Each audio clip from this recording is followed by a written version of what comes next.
बारीक शेवसाठी आपण हरभरा डाळीचे पीठ घेतले आहे 3 वाटी. पीठ चाळून घ्यायचे म्हणजे शेव आपली बारीक पडते. 1 चमचा ओवा घेतला आहे. ओवा मिक्सरला बारीक करून घ्यायचा. सर्व मिक्स करून झाल्यानंतर ह्याच्यामध्ये तेल आपण काढून घालणार आहे 1-2 चमचे.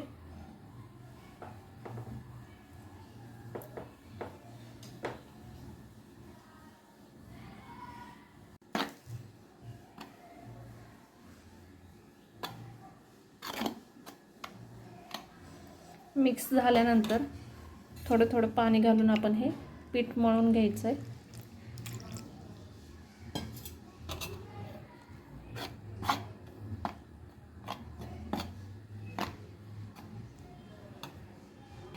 पीठ हे थोडंसं पातळच मळायचे.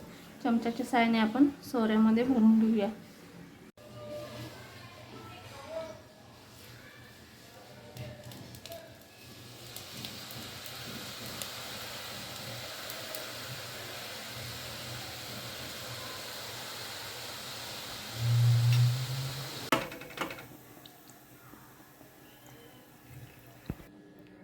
पाहू शकता छान अशी आपली बारीक शेव तयार झालेली आहे.